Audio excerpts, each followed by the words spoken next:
자, 이어서 우리는 문제풀이 22강입니다. 22강은 교재 페이지 176쪽 제3장 공동대 가위법 주관식 문제를 들어가겠습니다. 다만 들어가기 전에 먼저 안내 말씀 드릴게요. 먼저 봅시다. 오늘 역시 핵심 이론 정리가 2021년 8월 4일자로 올라와 있습니다. 거기 정답도 있으니까 혼자서 꼭 반복해서 연습하시기 바랍니다. 두 번째, 보충 자료가 있다가 2021년 8월 4일자 보충 자료가 올라 있고, 이거 문제풀이입니다. 공동대 가위법 보충 문제입니다. 같이 풀어볼 겁니다. 그 다음, 교재 정정 하나 해드립니다. 교재 정정. 페이지 107쪽입니다.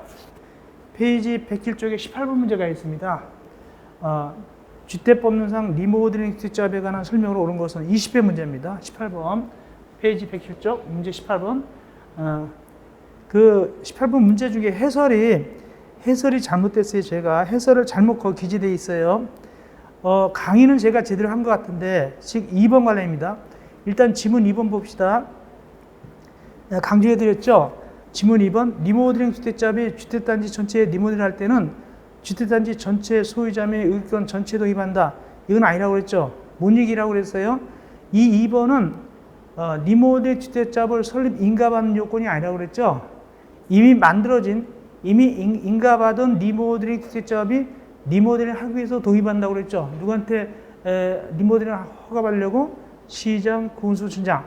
그래서 이것은 리모델링 주택조합의 의결 요건이 아니라 이미 만들어진 조합이 리모델링 하러 가는 거죠. 그럼 동의받아야 되죠. 근데 밑에 해설을 잘못해놨어요. 거꾸로 해놨어요. 보니까 그 2번 내용을 보니까 해설입니다. 리모델링 주택조합이 주택단지를 전체 리모델링하는 경우는 그 다음부터 이건 이제 리모델링 조합 설립 요건이에요. 이거 그죠? 잘못 올라와 있죠. 주택단지 전체 구분 소유자의 의권의 각 3분의 이상, 각 동별 구분 소유자의 의권의 과반수. 이거는 리모델링 주택조합의 설립 인가받으는 요건이잖아요. 그죠? 그래서 그거 잘못되어 있단 말이죠. 그래서 강의 내용은 제대로 했는데 2번 내용이 잘못됐으니까 그럼 2번을 어떻게 고쳐야 된다. 그 기지사항을 이렇게 고치면 되겠습니다. 자, 읽어보겠습니다. 리모델링 주택조합이 주택단지 전체를 리모델링하는 경우는 얘가 똑같고, 그 다음에 이제 이미 조합 만들었기 때문에 이제 도입하는 거죠. 주택단지 전체 구분 소유자 및 의결권의 75% 이상 동의하고, 그 다음에 각동의 구분 소유자 및 의결권의 50% 이상 동의를 받아야만이 리모델링 허가받을 수가 있는 것이죠. 그래서 이렇게 그 기재 내용을 갖다가 고쳐놓으시면 되겠습니다. 밑에 2번, 해설의 2번을 거꾸로 잘못해놨으니까 헷갈려서. 자, 그러면 지문 2번을 통해서 다시 한번 결론 내린다면, 리모델링 주택조합의 설립 인가받는 요건은 옛날에 2번, 요거 2번 잘못되는 것이 맞는 것이고, 그죠? 근데 이제 그 만들어진 조합이, 이 문제 취지는 그 만들어진 조합이 리모델링 허가받는 거예요. 그때는 동의받거든요. 얼마 동의한다? 이 지문 2번처럼 된 것이 아니라, 밑에 2번처럼이 아니라 이렇게 2번처럼 전체 75%, 각동 50% 이상 동의 받은 다음에 이제 누구한테 가는 겁니까? 시장, 군수, 구청장한테 리모델링 허가받으러 가는 겁니다. 이렇게 구분해서 아시면 되겠습니다. 그 밑에 해설이 잘못됐기 때문에 헷갈릴 수가 있어요. 잘 알고 있는 것도 모를 수가 있으니까 다시 한번 정정해 드렸습니다. 그래서 밑에만 해설만 정정해 놓으면 되겠습니다. 결론, 리모델링 주택조합 설립 요건 의결하고 그 만들어진 리모델링 주택조합이 리모델링 하러 가는 동의 요건은 다르다. 그렇게 해서 정리하면 되겠습니다. 이것은 이제 동의 요건이고, 잘못된 것은 의결 설립 요건이었죠. 자, 그러면 이제 오늘은 공동대 관리법 주관식 문제 페이지 176쪽 보겠습니다.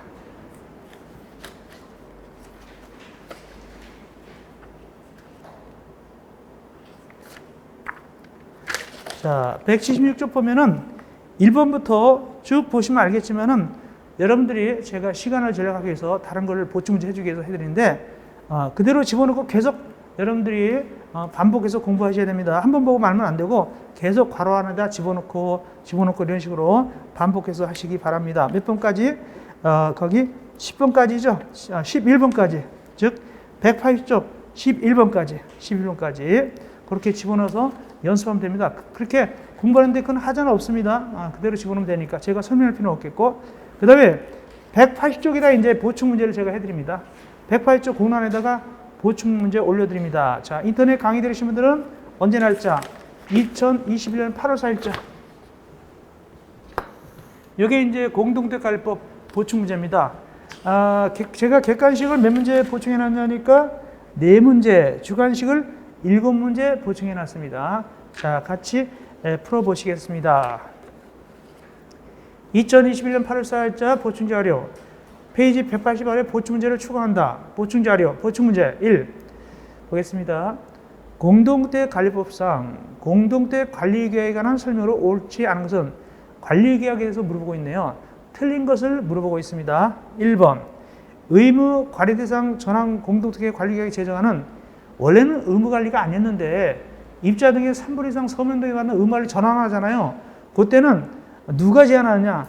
관리인이 제안하죠. 관리인이 제안하고 그 다음에 어떻게 결정하느냐? 그 내용을 전체 입자 등 과반수 서면 동의로 결정한다. 맞습니다. 중요한 내용이고 2번 관리계약은 공동택의 입자 및 사용자의 보호와 주거생활의 질서를 위해서 공동택의 관리 또는 사유에 관한 준거가 되는 것을 말한다. 맞고요. 세 번째, 장기선 충당금 요일과 사용 절차. 장기선 충당금 요일하고 사용 절차 있거든요. 이건 장기선 계획에 있어요. 장기선 계획 규정했기 때문에 거기 관리계약 준칙에는 포함되어야 된다. 관리계약 준칙에도 들어있습니다. 그래서 장기선 충당금 요일과 사용 절차는 관리계약 준칙에도 들어있어요. 그래서 3번이 틀렸다. 좀 어렵죠. 다음은 3번이고. 네 번째, 입자 등은 관리계약을 준칙을 참조해서 관리계약 정합니다. 관리계약 준칙을 따라서 하면 안 됩니다. 따라서 하지 말고 참조하여 정한다. 맞고. 다섯 번째, 혼합주택단지 관리 관한 사항과 전자투표 본인 확인 방법 사항도 관리계약 준칙에 들어있다. 맞죠? 포함됩니다. 그러면 결정적으로 준칙은 누가 만들까요? 이거 시험지 잘 나오죠. 준칙은 국토교통부 장관이 만듭니까? 시도의사가 만듭니까? 시장, 군수구청장입니까? 아주 기본적으로 되게 많이 나왔죠. 누구죠? 시도의사. 시도의사가 만드는 것이죠. 굉장히 중요합니다. 답은 3번이었고. 이어서 두 번째 2번입니다. 아주 유력하죠. 나올만하죠. 소위 동별 대표자 자격 상실 사유, 결격 사유입니다. 다음 중 공동택관리법상 동별 대표자가 될 수 없는 자격 상실 기준으로 가장 관계가 먼 것. 결격 사유하고 좀 안 맞는 게 뭐냐 그 뜻이죠. 1번 해당 공동택의 동별 대표자를 사퇴한 날부터 2년이 지나지 않거나 해임된 날부터 1년이 지나지 아니한 사람. 그럴듯하지만 1번이 틀렸습니다. 사퇴는 1년이고 해임은 2년입니다. 앞에 2와 1이 바뀌었습니다. 사퇴는 1년이 지나지 아니한 사람, 해임은 2년이 지나지 아니한 사람입니다. 답은 1번이 틀렸습니다. 답은 1번이고 두 번째, 근고 이상형의 집행유예 있다. 그 기간 중에 안 되죠. 세 번째, 실형 선고 받았어요. 몇 년 지나야 되죠? 2년이 지나야 되죠. 그 다음에 네 번째, 미성년자도 안 되죠. 안 되고 피성년 후기는 피한 후기는 안 되죠. 근데 주택관리사 자격증에는 미성년자 됩니다. 주택관리사 자격의 그 요건에는 미성년자 상관없어요. 여긴 동대표입니다. 다섯 번째, 공동택 관리와 관련해서 벌금형을 선고받은 후 2년이 지나지 않은 사람 주의하시기 바랍니다. 이건 개정된 걸 한 겁니다. 전에는 벌금을 얼마 이상 100만 원 이상 선고받았다 이렇게 돼야 되고 전에는 100만 원 이상 선고받은 후 2년 이랬는데 지금은 100만 원을 빼버렸어요. 그러므로 벌금형을 10만 원 받든 20만 원 받든 100만 원 받든 500만 원 받든 상관없이 금액에 상관없이 선고받았으면 2년이 지나야 돼요. 올해 개정됐죠. 그래서 5번은 맞는 규정이다. 일부러 이 규정을 넣어봤습니다. R씨라고. 틀린 것은 1번이 되겠습니다. 이어서 문제 3번입니다. 공동택 관리법상 입대위 등 구성에 관한 설명을 옳지 않은 것은 가장 전형적인 문제죠. 전형적인 문제입니다. 자, 틀린 것을 물어보고 있네요. 틀린 것을 물어보고 있습니다. 1번. 입대위는 4명 이상으로 구성한다. 왜? 임원이 4명 이상이니까. 회장 하나, 감사 2명 이상, 이사 1명 이상, 4명 이상이니까. 그리고 동별 세대수에 비례해서 공동택 관리계약으로 정한 선거구에서 선출된 동별 대표자로 구성한다. 한 선거구에서 1명 나옵니다. 한 선거구에서 1명 선출하죠. 두 번째, 동별 대표자 입후보자가 1명일 때는 해당 선거구 전체 입자 등의 과반수가 투표하고 투표자 과반 찬성으로 동별표자 선출한다. 맞습니다. 어렵지만 맞아요. 어렵지만 맞는 얘기입니다. 세 번째, 쉽다. 답은 쉽게 줬네. 동대표 임기는 3년 하되 한 번만 중임한다. 한 번 중임 맞죠? 원칙적으로. 다만 여기 임기는 몇 년이죠? 2년이죠. 동별표자는 임기는 2년이죠. 그러므로 3번이 틀렸다. 그리고 이제 원칙적으로는 어떻게 한다? 한 번만 중임하죠. 다만 예외적으로 더 해먹는 경우도 있긴 있죠. 예외적으로 더 해먹는 경우도 있긴 있다 하시면 되겠네요. 그 다음에 네 번째, 집합건물의 소유의 관리법 법률 위반 범죄로 100만 원 이상 벌금 선고받았다. 이때는 동별 2년 지나지 않은 사람은 동별대표자 될 수 없다. 맞죠? 100만 원 받았든 50만 원 받았든 이 사람은 안 됩니다. 안 됩니다. 금액에 상관없이 안 됩니다. 그래서 4번도 맞는 걸 봐야 됩니다. 그 다음에 다섯 번째, 2회 이상 선출 공고를 했어요. 근데 그 간격은 2개월 이내죠. 근데 불구하고 동별표자 후보자가 없거나 선출된 사람이 없는 선거는 직전 다시 선거 공고일에서 2개월 내 다시 2개월 또 공고해서 선출을 한 경우는 동별표자를 중임한 사람도 한 번 해먹은 사람도 입주자 등 과반수 서면 찬성으로 다시 동별표자 선출될 수 있죠. 다만 이 후보자 중에 중임하지 않은 사람이 껴있으면 중임한 사람은 탈락한다 그랬어요. 중임하지 않은 사람이 있으면 중임한 사람은 탈락하게 되겠습니다. 그래서 명백히 틀린 것은 3번이죠. 3번. 그리고 4번은 맞는 걸로 봐야 될 게 뭐냐면 벌금은 말이죠. 굳이 금액에 상관없습니다. 100만 원 이상 선고받아도 결격 사유고 50만 원 이상 선고받아도 결격 사유입니다. 그래서 4번은 그런 의미로 이해하시면 되겠고 어쨌든 간에 3번이 명백히 틀렸습니다. 그러나 우리가 알 것은 이제는 벌금은 꼭 100만 원 이상 받은 경우만 되는 것이 아니라 결격이 아니죠. 80만 원도 상관없죠. 금액이 상관없다. 이걸 꼭 아시기 바랍니다. 이어서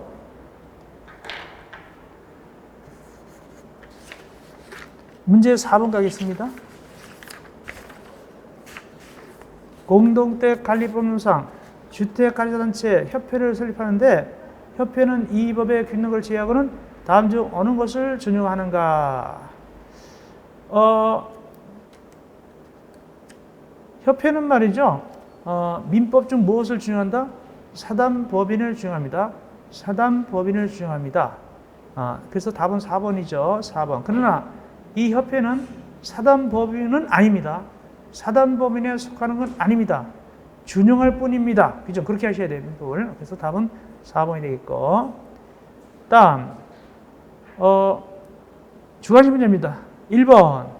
여기 무엇을 수립해서 장기성계획을 수립해가지고 누구한테 주면 사용검사권자한테 주면 사용검사권은 누구한테 인계합니까?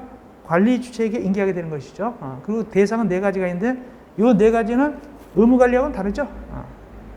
다음 두 번째, 입대의 운영교육하고 윤리교육입니다. 거기 보니까 교육하려면 며칠 전에 공부하거나 알려줍니까? 10일 전. 교육시간은 매년 몇 시간입니까? 4시간. 다음 3번입니다. 이 시장 등이 주택관리업자 등에서 등록 말소, 영업정지 이런 행정처분을 할 때는 미리 몇 개월 전까지, 1개월 전까지, 한 달 전까지 누구한테 알려준다? 그 주택관리업자가 관리하는 공동택의 입주자 대표에 그 사실을 통보해 줍니다. 그래야지 이제 준비를 하겠죠. 다른 업자 바꾸든 하겠죠. 이어서 4번 문제입니다. 동별대표자 결격사유입니다. 충분히 나올 수 있죠. 거기 두 번째, 세 번째 전박이 법을 근고 이상 실형구속 받았다. 그러면 집행이 면제되거나 집행한다면 몇 년? 2년. 그 다음에 또 집행유예는 집행유예 선고. 거기 근고 이상 집행유예형 일대 유예기한 집행유예 되겠습니다. 앞에는 뒤에는 집행유예. 다음 임원수입니다. 문제 5번입니다. 회장 1명, 감사 2명 이상. 그 다음에 이사가 1명 이상. 이사 이렇게 되겠죠. 이사. 다음 여섯 번째, 관리처는 관리비 등을 이때가 지정하는 금융기관에 이체하는데 그때 무엇은 별도 계좌를 해야 됩니까? 장기 수선신앙은 통장 달라야 되죠. 장기수선 춘당금은 별도 계좌다. 그리고 누가 사용자가 이 돈을 냈으면 되돌려줘야 된다. 누가 되돌려줘야 된다? 소유자가 되돌려줘야 되죠. 7번째, 장기수선 춘당금이다. 장기수선 춘당 요율은 해당 공동특의 공용분의 내고 연한을 감안해서 무엇으로 정할까? 쉬운 것 같아도 어려워요. 관리계약입니다. 장기수선 계획이 아니라 관리계약으로 정합니다. 이건 쉬운 것 같아도 어려운 겁니다. 그렇게 해서 우리가 보충문제, 객관식 몇 문제, 4문제, 주관식 7문제를 갖다가 보충해 드렸습니다. 자, 이렇게 해서 우리가 공동특 관리법을 끝냈습니다. 공동특 관리법 몇 문제 나온다고요? 8문제 나옵니다. 그 중에서 서너 문제가 주관식 나오고 나머지가 객관식 되겠습니다. 문제는 비교적 약간 쉬운 편입니다. 같은 2차 과목인 실무하고 100% 겹칩니다. 그래서 이대로 공부하면 실무에서 그대로 써먹을 수 있습니다. 자, 이어서 이제 우리는 4편 민간 임대 주택에 관한 특별법 들어가겠습니다. 4편 민간 임대 주택에 관한 특별법 들어가겠습니다. 페이지 184쪽. 페이지 184쪽.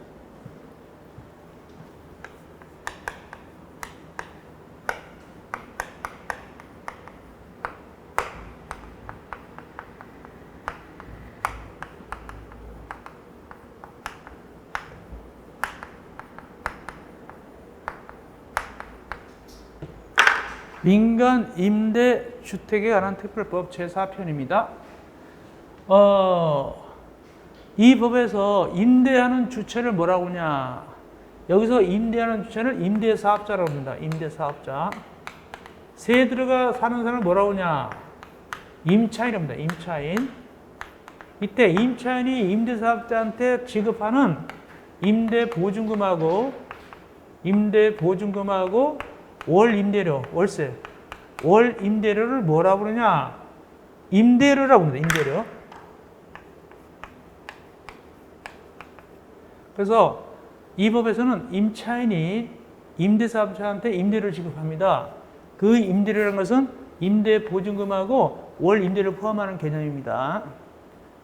그리고 이제 민법 원리에 의하면 여기는 뭐가 되고 임대인이 되고 여기는 임차인이 되겠죠.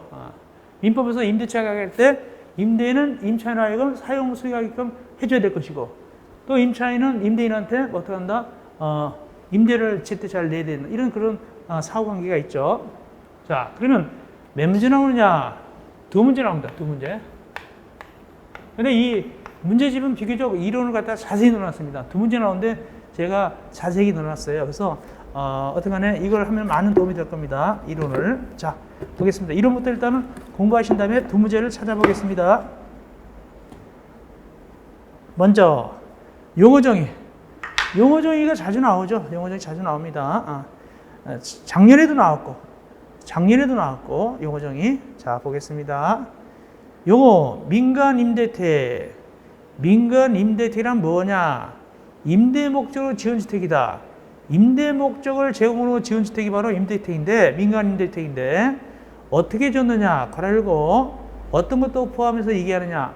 토지를 임차하여 건설한 주택. 남의 땅에다 지어서 임대택으로 봅니다. 땅은 자기 땅인데 세인해서 지었단 말이죠. 그래서 임대도 임대택으로 보고 또 오피텔 등 대통령령 정하는 준주택. 원래 주택법상 준주택은 4가지가 있는데 그중에서 오피텔만 얘기합니다. 여기서 준주택은 오직 오피텔만 얘기합니다. 오피텔이 여기서 민간임대가 될 수 있습니다. 그리고 대통령령으로 정하는 일부만을 임대하는 주택. 이것도 일부만 임대도 임대택으로 될 수 있다. 통째로 임대 안 하고 일부만 임대도 임대택이 될 수 있다는 뜻입니다. 그것이 무엇인가 곧 볼 겁니다. 다가구입니다. 다가구택인데 곧 볼 것이고 어쨌든 이래가지고 이 주택을 임대사업자가 등록을 했어요. 그것을 민간임대택이라고 한다. 무조건 다 민간임대가 아니라 등록을 해야 돼요. 임대사업자가 누구한테 등록하냐면 시장, 군수, 구준장한테 등록하는데 등록은 의무가 아니에요. 재량이에요. 등록해야 되는 건 아니에요. 등록할 수 있다. 해도 되고 안 해도 돼요. 근데 이 민간 임대는 두 가지로 나눠져요. 민간 건설 임대하고 민간 매입 임대로 나눠집니다. 이따 또 다 설명할 거예요. 민간 건설이 뭐고 민간 매입이 뭔가를 설명할 겁니다. 먼저 준주택 중에서 오피스텔. 오피스텔이라고 해서 다 임대택 되는 건 아니고 이런 조건 하에서 임대택이 되는 거예요. 보니까 전용 면적이 85제곱미터 이하일 것, 상하수도 설이 갖춰진 전용 입식 범위의 전용 수직 화장실, 목시설을 갖출 것. 완전히 집처럼 쓴단 말이죠. 다만 평수는 85제곱미터 이하야 돼요. 이런 오피스텔을 민간임대로 쓸 수가 있는 거예요. 등록하면 그러시고. 또 밑에 보충값수. 아까 일부, 통째가 아니라 일부만 써도 임대한다고 그랬죠? 그게 뭐다? 임대를 본다고 그랬죠? 뭐죠? 다가구택. 다가구택을 갖다가 어떻게 하는 것인데, 이렇게 하는 겁니다. 다가구택을.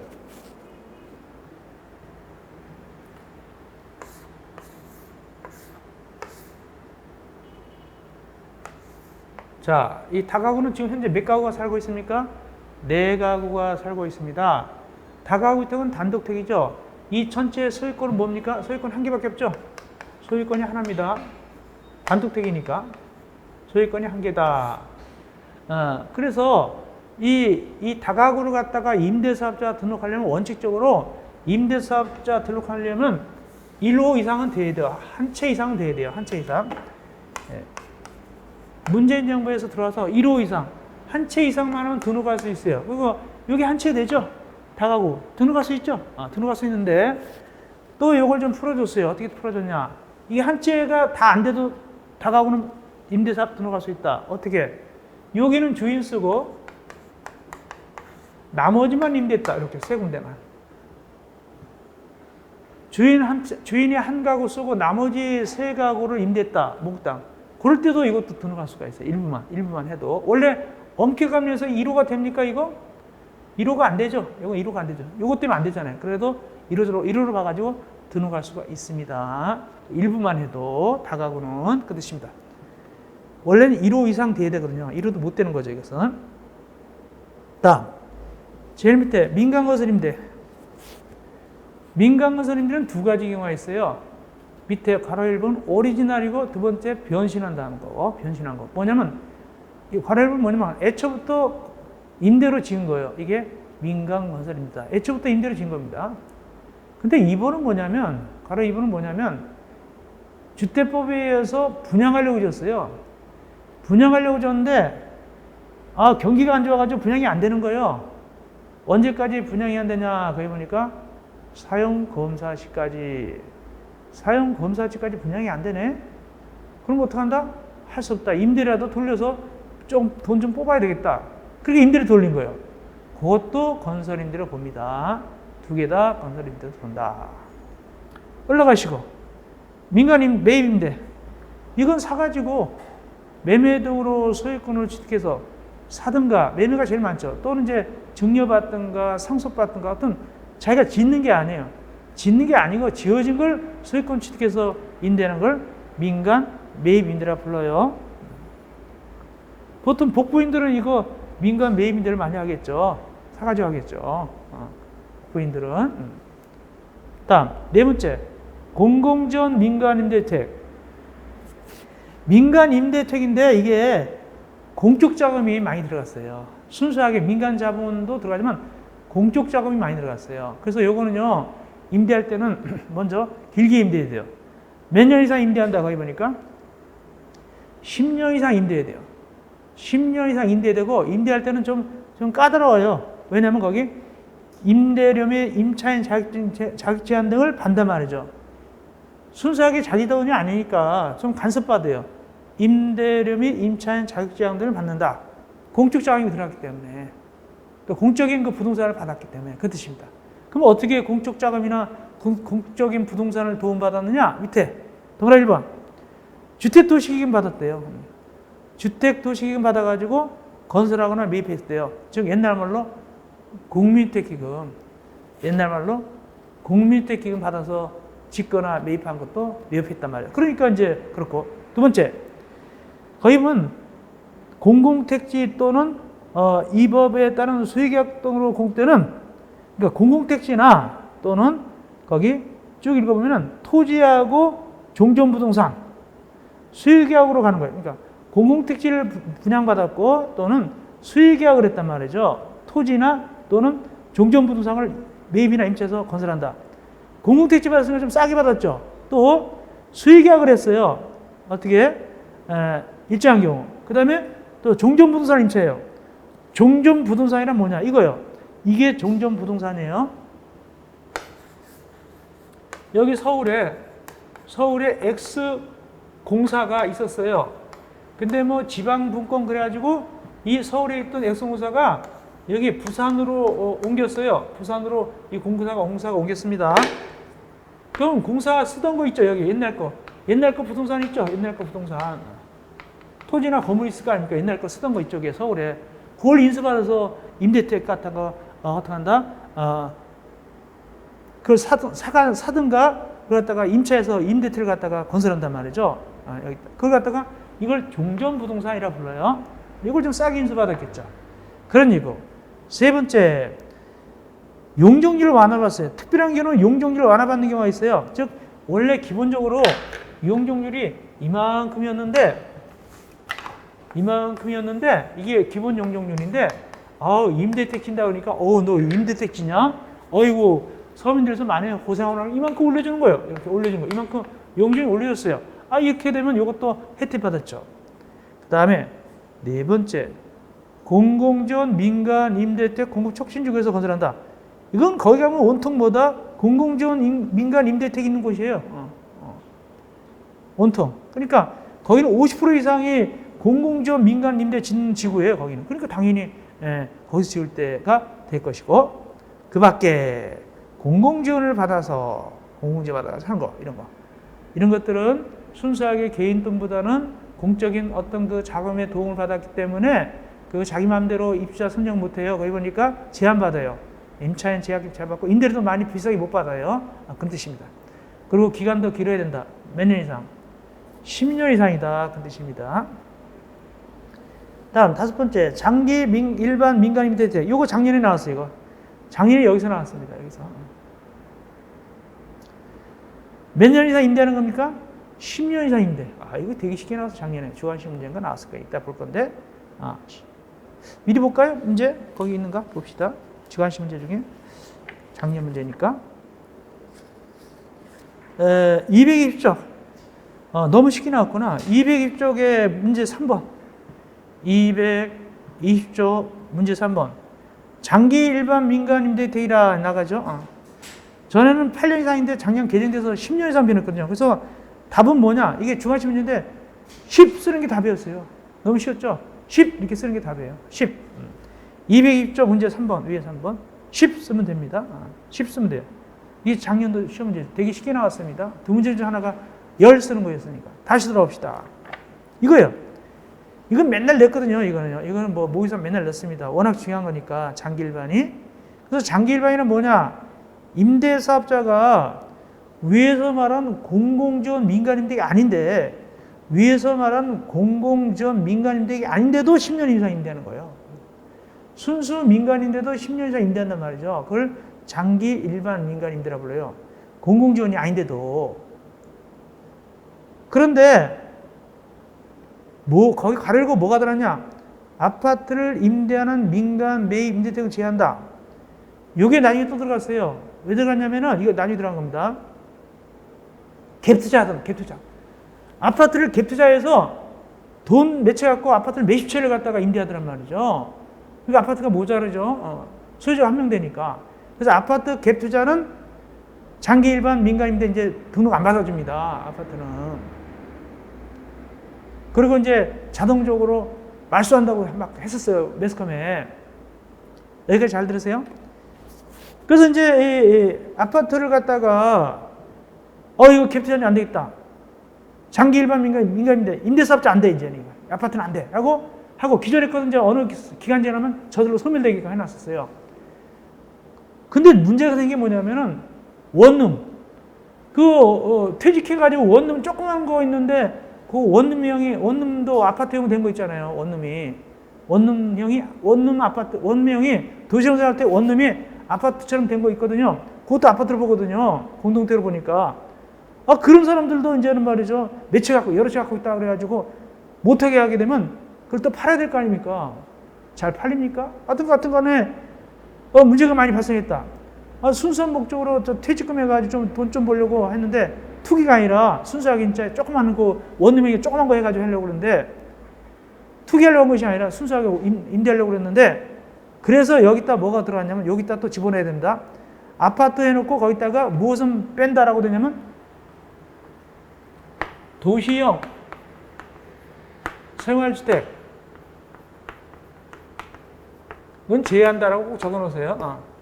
도시형 생활주택은 제외한다. 아파트에서 뭐는 빼고 얘기하죠?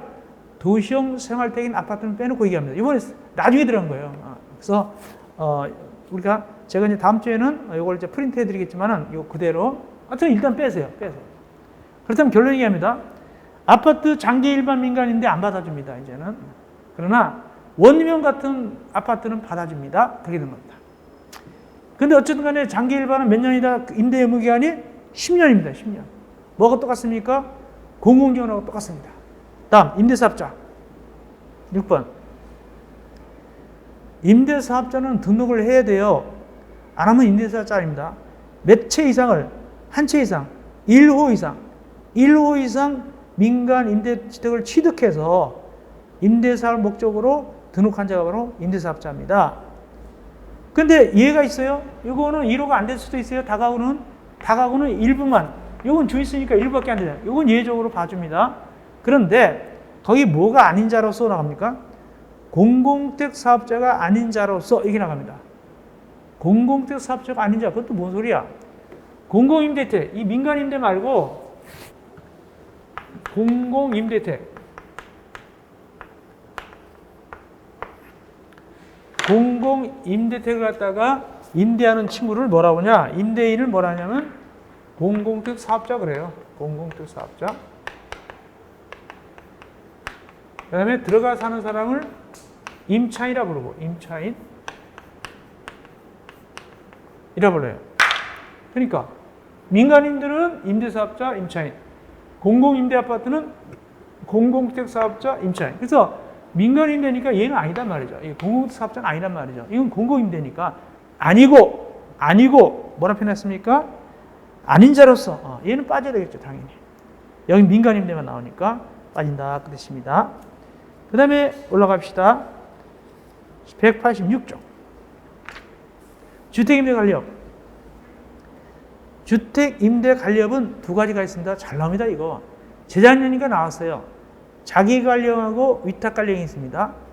주택임대관리업, 자기관리형과 위탁관리형인데 어쨌든 이 주택임대관리업자가 공동택관리법상 의무관리일 때는 관리처가 될 수 있다 그랬죠? 배웠습니다. 관리처가 될 수 있어요. 얘네들이.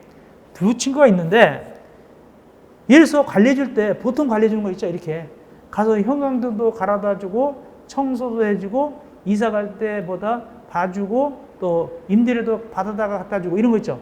이게 순수한 관리죠. 이게 바로 동그라미 2번 위탁관리형입니다. 위탁관리형은 보통 그런 대로 그냥 쉬운 거예요. 위탁관리형. 봐주는 거니까 보조 역할하니까 이게 위탁관리형이고 1번 자기관리형은 문제가 돼요. 자기관리형이 굉장히 중요합니다. 자기관리형은 주인 행사하는 거예요. 임대인이 행사하는 겁니다. 자기관리형 주택임대관리업자가. 자기관리형 주택임대관리업자 어떤 형태를 갖겠냐? 민법상 일종의 전대차예요. 일종의 전대차다. 임대받아서 또 임대하는 거예요. 이 자기관리형 주택임대관리업자인데. 그래서 이걸 갖다가 이 내용을 갖다가 여기 칠판에다 이미지를 갖다가 그려보겠습니다. 자기관리형 그림 들어갑니다.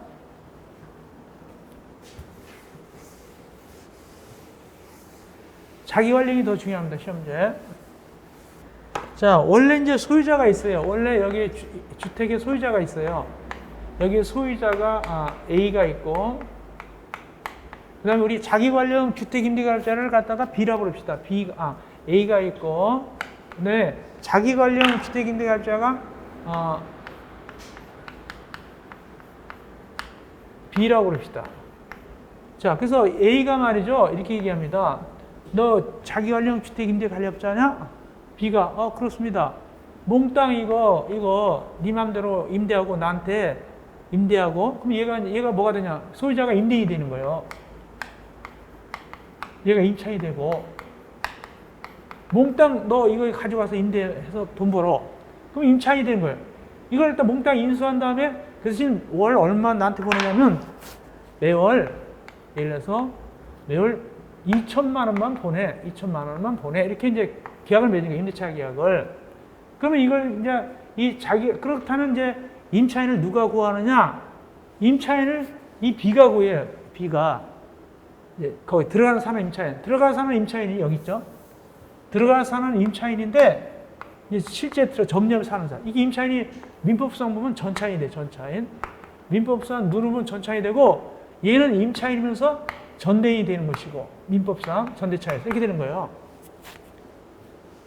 그렇다면 이 임차인 내지 전차인은 누구하고 임대차 계약을 맺었을까요?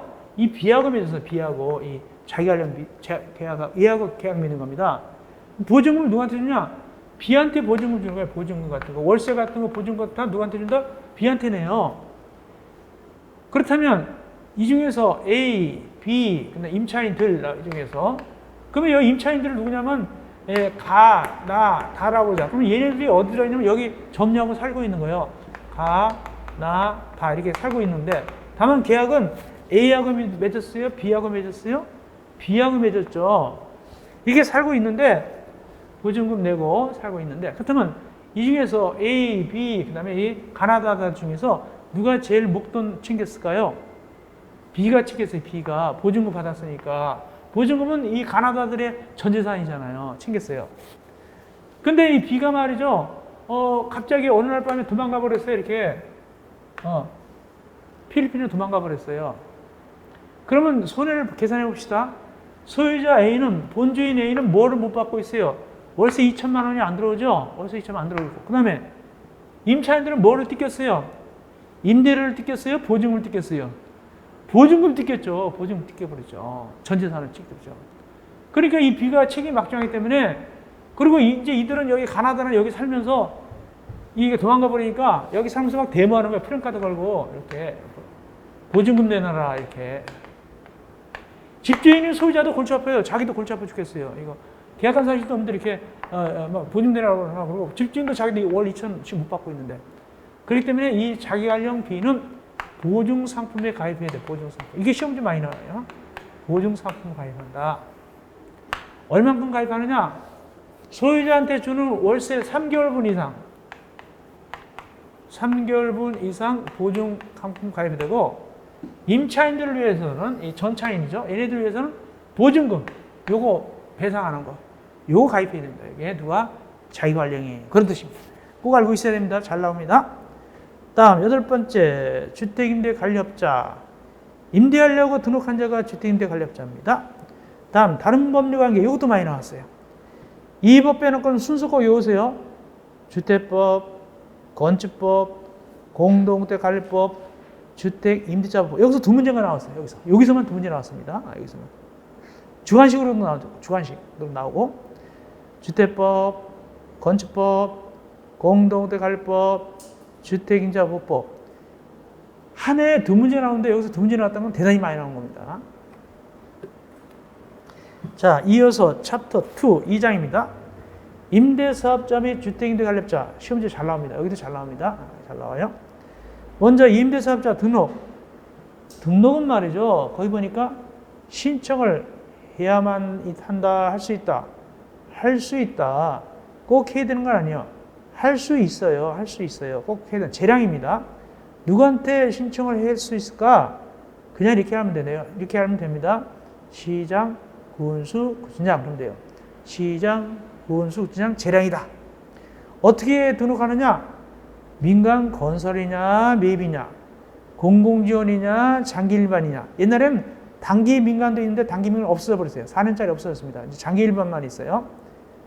근데 장기 일반도 이제 뭐 아파트, 정식 아파트는 안 되죠. 정식 아파트 안 받아줍니다. 원유형 받아주고. 다음 등록 변경. 변경하거나 말소할 때도 신고한다. 누구한테? 시장, 군수, 구청장한테. 다만 임대 면적을 10% 이하 범위에서 증축하는 등 경미하다. 그때는 신고하지 않아도 돼요. 이것도 나온 적 있어요. 다음 말소. 누가 말소할까요?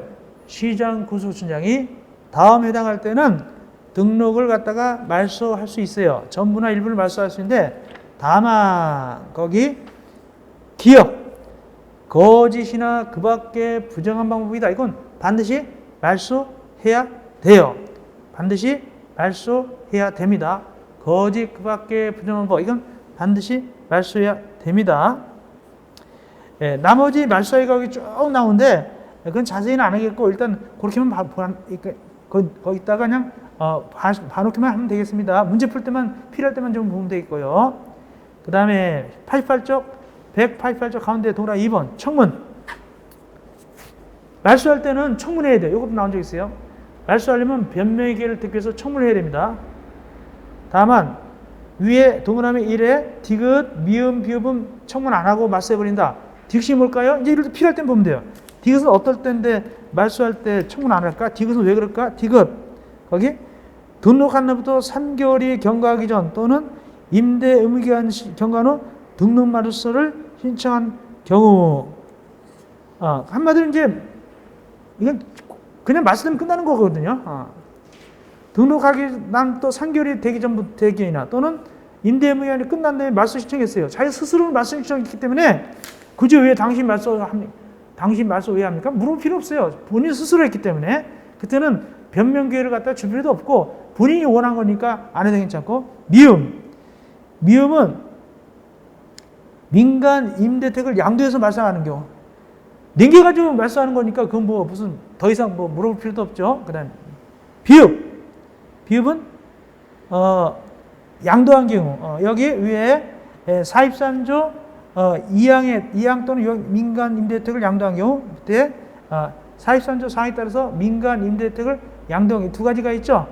어쨌든 두 가지 다 뭐냐면은 의무 기간 한마디로 정상적으로 양도하는데 하나는 부도 같은 거 났을 때 양도하는 경우도 있고 부도 같은 거 나가지고 또 스스로 양도하는 경우도 있습니다. 어떻게 이게 양도된 건단 말이에요. 양도했기 때문에 굳이 본인이 원해서 하는 거나 마찬가지입니다. 그렇기 때문에 청문 절차를 거칠 필요 없습니다. 말소 효과. 설사 말소됐다 하더라도 임대사업자는 그 이미 체결된 임대차 계약이 끝날 때까지는 임차인에 대한 관계에서 임대사업자로 본다. 이게 무슨 소리냐면 별건 아닙니다. 이렇게 생각하시면 돼요. 자, 만약에 이 임대아파트가 10년짜리였습니다. 임대무기간이 10년짜리인데 6년 만에 뭔가 잘못해서 말소당했어요. 그러면 임대사업자가 임차인한테 얘기합니다. 가가지고 죄송합니다. 제가 말소당해서 이제는 임대사업자 못합니다. 4년 남았죠? 나가주세요. 그러면 안 돼요. 설사 말소당했다 하더라도 임대차 계약기간은 그대로 준수해 줍니다. 누구를 위해서? 임차인들을 위해서. 그런 뜻입니다. 다음 두 번째 주택임대 관리업. 주택임대 관리업을 갖다가 할 때는 아까 두 개 있다고 그랬죠? 똑같이 의무가 아닙니다. 원래는 할 수 있다. 재량입니다. 재량인데 그런데 의무적으로 해야 되는 친구들이 있어요. 어떨 경우 100호 이상 100호 이상 할 때 이때 일정한 경우 주택임대 관리업자는 등록을 해야 돼요. 100호 이상 할 때 등록해야 됩니다. 등록해야 되는데 그러나 괄호 공공기관은 등록 안 해도 괜찮습니다. 원칙은 등록해도 되고 안 해도 된다. 다만 100호 이상일 때는 등록을 해야 된다. 다만 공공기관은 100호 이상이라 하더라도 등록 안 한다. 그런 뜻입니다. 근데 구체적으로 보면 말이죠. 구체적으로 보면은 민간임대는 몇 호 이상이냐면은 등록하는 거 등록할 때 주택임대 관리업자는 위탁관리형은 죄송합니다. 위탁관리형은 기억나십니까?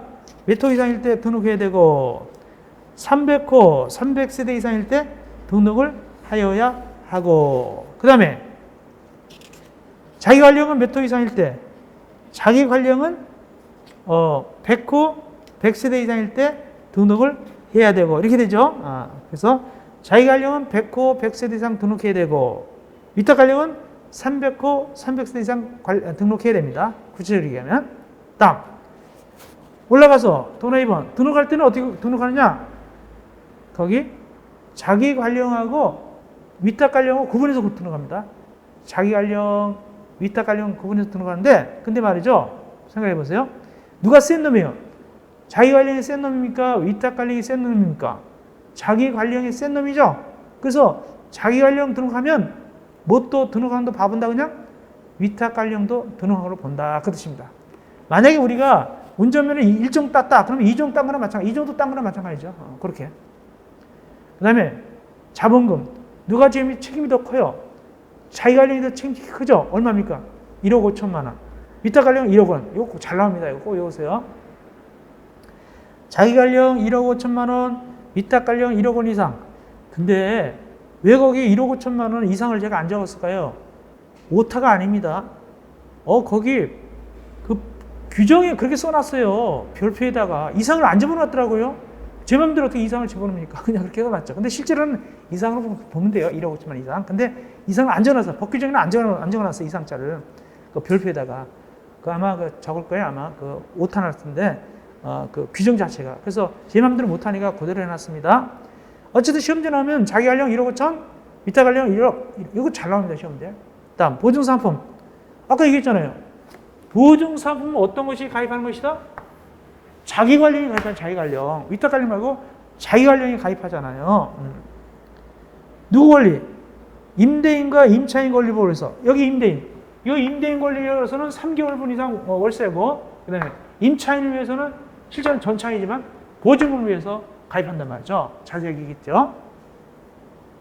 그리고 이 자기관령 임대관리업자가 나중에 임대인과 주택임대 관리업 체결하거나 임차인과 주택임대 계약 체결할 때 임대인과 주택임대 관리계약 체결하죠. 임대인은 주인이고 임차인은 전차인이죠. 들어오는 사람과 주택임대 체결할 때 보증상품 가입했습니다라고 그 임대인, 주인이나 또는 임차인, 전차인에게 내줘야 돼요. 보증서를 갖다가 가입했다고 보증서 내줍니다. 그래가지고 주인한테는 제가 이렇게 가입했으니까 안심하세요.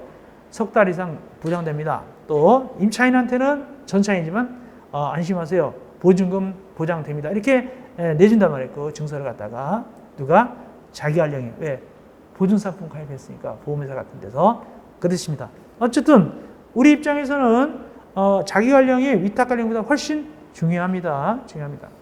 자, 이렇게 해서 여기까지 하고 그다음에 쉬었다가 23강에서 제3장 토지 등의 우선 공급 들어가겠습니다. 토지 등의 우선 공급 들어가면 되겠네요. 자, 일단 쉬었다 하겠습니다.